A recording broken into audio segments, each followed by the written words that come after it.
Hey guys, how you doing? Jeff here, and it's been a few days since I've posted, but well, just life, the universe, and everything's been happening. I have been posting on Facebook and Twitter.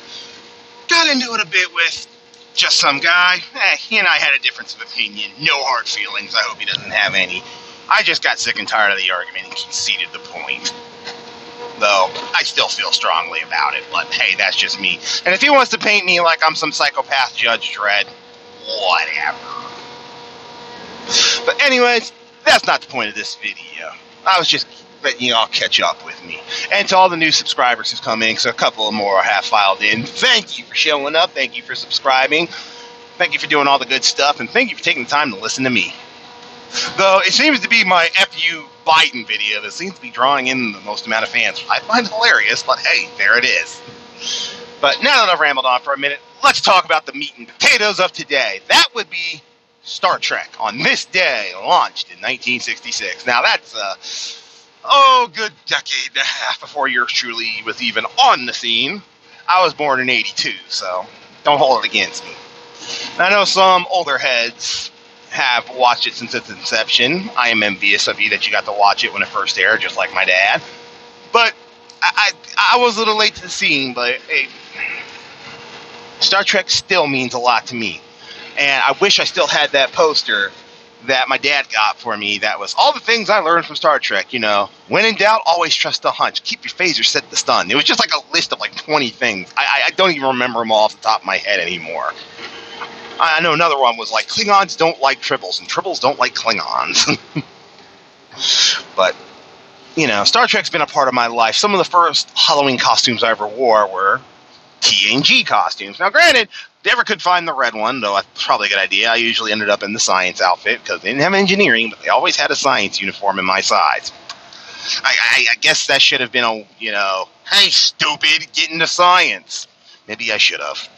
But anyways, Star Trek and just exploration, space, has always meant a lot to me.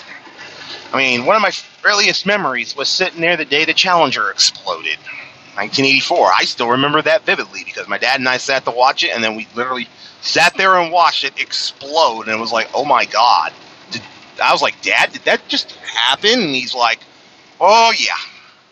But another fun fact about me, if you didn't know, the first movie I ever saw in theaters was Star Trek 4. I was 5 years old. The whale probe scared the hell out of me.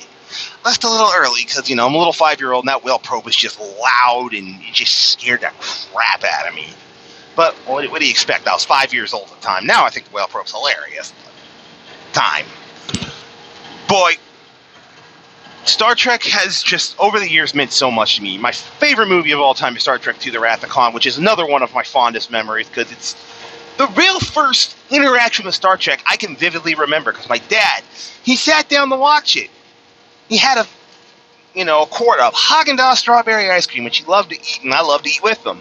And we just sat there and watched it. Now, I didn't understand a lot of, the overarching stuff about young versus old, but the music was awesome. The Matara Nebula battle is still one of my favorite battles, sci-fi space, of all time. Just the cat and mouse, the tension. I didn't understand at the time, but I understood even at 5-6 years old. I wasn't even 5 or 6. I was about 4. Yeah, about 4 years old. I'm sorry.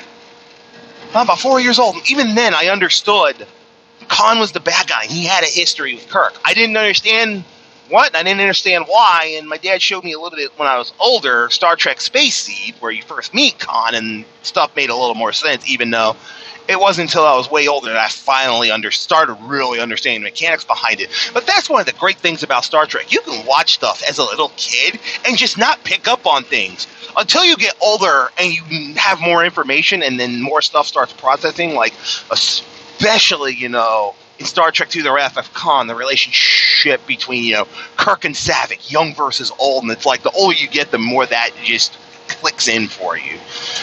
And, I grew up watching TNG, DS9, Voyager, Enterprise. I was in the military by then. I really didn't have cable, so I didn't watch it. But Star Trek over the years has just been something that has grown with me. You go back and rewatch it and you pick up on so much more that you didn't before the first time, and there's just so much magic and so many good life lessons that I learned from Star Trek I can still apply. And the thing I think I loved most about Star Trek was, what's around the next corner? What are we going to find in this next planet? What new thing are we going to stumble across and have maybe a dialogue with and learn from? And they learn from us.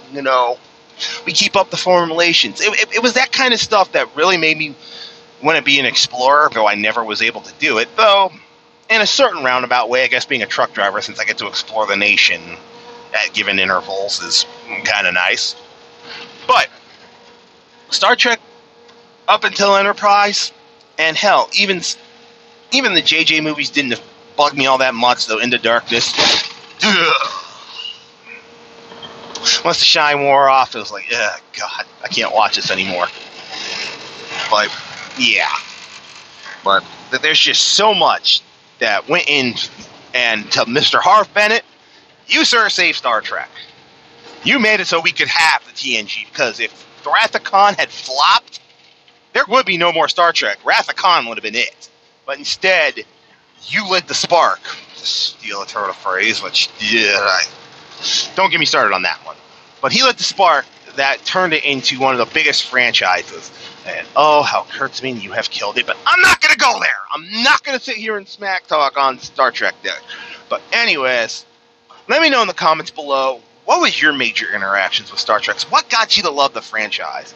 And I'm not just a Trekkie. I'm also a fan of science fiction, whether it's Star Trek, Star Wars, Firefly, The Expanse, Babylon 5. But I think Star Trek was really what got me into loving science fiction.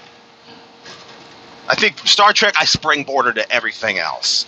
But anyways, that's the video for today. Again, let me know below, what's your interaction with Star Trek? What are your fondest memories? Share them. Share your love, not your pain, as the pun on Cybok.